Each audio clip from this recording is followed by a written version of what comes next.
Hello students, welcome to the PNT coaching classes learn easily and smartly. आज हम देखेंगे concentration of solutions को express करने का जो नेक्स्ट वे है वो है mole fraction, which is very important. चलिए इसको देखते हैं, समझते हैं कि क्या है ये। It is the ratio of the number of moles of one component either solute or solvent to the total number of moles of all the components, that is solute and solvent, दोनों का plus करेंगे, present in the solution. Okay students, चलिए समझते हैं क्या बोल रहा है। ये एक्चुअली बोल रहा है कि अगर आप मोल फ्रैक्शन निकाल रहे हैं वो या तो आप सॉल्यूट का निकाल सकते हैं एक बार में, या तो सॉल्वेंट का। ओके, सपोज कीजिए मैं अगर बात करूं कि मैं सॉल्यूट का निकाल रहा हूं, तो यहाँ पे क्या करना है, जो number of moles of solute है उसको ऊपर रखना है।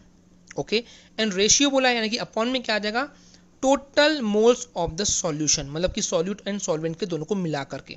बस यही है मोल फ्रैक्शन, और इसको रिप्रेजेंट किया जाता है कैपिटल एक्स के through.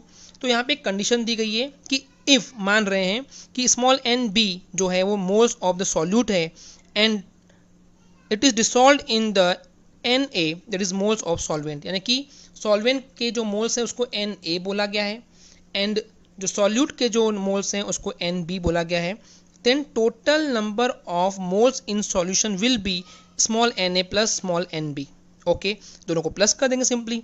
Now this mole fraction can be determined as follows.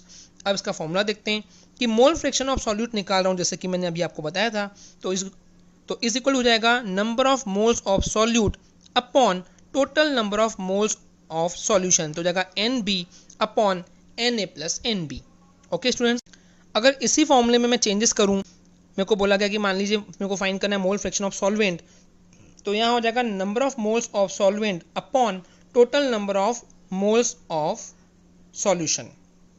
Okay students, अब सपोज कीजिए कि आपके पास जो है नंबर ऑफ मोल्स नहीं दिया है, तो अब हम आपको पहले भी बता चुके हैं और आप 11th में ही पढ़ के आए हैं कि नंबर ऑफ मोल्स कैसे निकालते हैं। उसका फॉर्मूला होता है कि मास upon molecular mass. Okay students, I hope आपको ये क्लियर होगा, एकदम बेसिक कंसेप्ट है। तो चलिए इसका एक क्वेश्चन देखते हैं।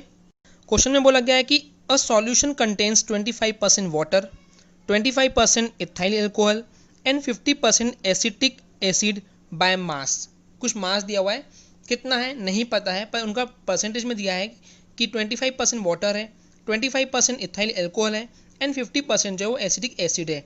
Now calculate the mole fraction of each component in the mixture. अब जो ये मिक्सचर है इसमें हर एक कंपोनेंट का आपको बेसिकली क्या निकालना है, दैट इज मोल फ्रैक्शन। चलिए समझते हैं। अब हमारे पास ग्राम में तो दिया हुआ नहीं है, बट परसेंटेज में देख रहे हैं कि वो पूरा मिला के 100% हो रहा है। 25% water, 25% ethyl alcohol and 50% acidic acid. तो सबको अगर हम प्लस करें तो 100% है, तो इसलिए हम लेट करेंगे। ज़्यादा बेटर वे यही है कि suppose total mass of the solution, जितना सॉल्यूशन है वो 100 ग्राम में दिया हुआ है, तो फिर मास ऑफ वाटर कितना हो जाएगा 25 ग्राम, इथाइल एल्कोहल कितना हो जाएगा 25 gram and mass of acidic acid कितना हो जाएगा 50 ग्राम। ओके स्टूडेंट्स, सो सिंपली हमने उसके परसेंटेज को लेट कर दिए हैं इन द ग्राम्स। ओके, चलिए अब आगे देखते हैं। अब हम निकालेंगे नंबर ऑफ मोल्स निकालना है बेसिकली। तो नंबर ऑफ मोल्स तो हमारे पास दिया हुआ नहीं है, वेट दिया हुआ है इन ग्राम्स। तो मोल्स कैसे निकालते हैं, that is mass upon molecular mass. यही एक सिंपल तरीका होता है कि number of moles is equal to mass upon molecular mass. अब यहाँ पे जो मास है वो गिवन वेट है जो आपने लेट की है अभी, राइट। तो यहाँ पे जो मास हो जाएगा, अगर मैं सपोज कर रहा हूँ कि नंबर ऑफ मोल्स मैं निकाल रहा हूँ वाटर की, तो वाटर का जो मास है वो कितना है, दैट इज 25 ग्राम, तो 25 ऊपर आ जाएगा। एंड वाटर का जो एटॉमिक मास होता है वो होता है 18, H2 मतलब कि 2 प्लस ऑक्सीजन का होता है 16, तो 16 प्लस 2 हो जाएगा 18। जब 25 को 18 से डिवाइड करेंगे तो आ जाएगा 1.388 मोल। ओके स्टूडेंट्स, ऐसे ही सिंपली आप number of moles of ethyl alcohol निकालेंगे, जो कि क्वेश्चन में दिया हुआ है मास उसका 25 ग्राम, परसेंटेज के बेस में ग्राम में कंसीडर किए, अपॉन अगर उसका टोटल एटॉमिक मास निकालें तो हो जाएगा 46। तो 25 को जब डिवाइड करेंगे हम 46 से तो हो जाएगा वो 0.543 मोल। आगे बोला गया है कि number of moles of acidic acid भी निकालना है, तो सिंपली वो कितना दिया हुआ है इन ग्राम्स, दैट इज 50, तो मास आ जाएगा ऊपर 50 अपॉन, अगर उसका हम एसिडिक एसिड का जो होता है CH3COOH, अगर आप उसका एटॉमिक मास निकालेंगे तो हो जाएगा 60, तो 50 डिवाइड बाई 60 जब करेंगे तो आंसर आएगा 0.833 इन द मोल। ओके, अब हमने मोल क्यों निकाले, क्योंकि मोल फ्रैक्शन निकालना है तो मोल तो चाहिए चाहिए। चलिए अब हम सिंपली निकालते हैं मोल फ्रैक्शन। तो सबसे पहला बोला गया है कि टोटल मोल्स कितने वो भी निकाल लीजिए। तो सारे मोल्स को 1.388 प्लस 0.543 प्लस 0.833 तीनों को प्लस कर देंगे तो आंसर आ जाएगा 2.764 मोल। ओके, अब हम निकालते हैं मोल फ्रैक्शन ऑफ वाटर। तो सिंपली हम क्या बोलते हैं, जो आपका सॉल्यूट है उसके नंबर ऑफ मोल्स कितने हैं, तो वाटर के मोल्स कितने थे बेसिकली, अभी हमने निकाले 1.388 अपॉन टोटल मोल्स जो कि अभी हमने प्लस की तो हो जाएगा 2.764 एंड जब डिवाइड करेंगे तो आपका आंसर जाएगा 0.502। ये आपका मोल फ्रैक्शन आ गया वाटर का। ऐसे ही इथाइल एल्कोहल का निकाल लेंगे।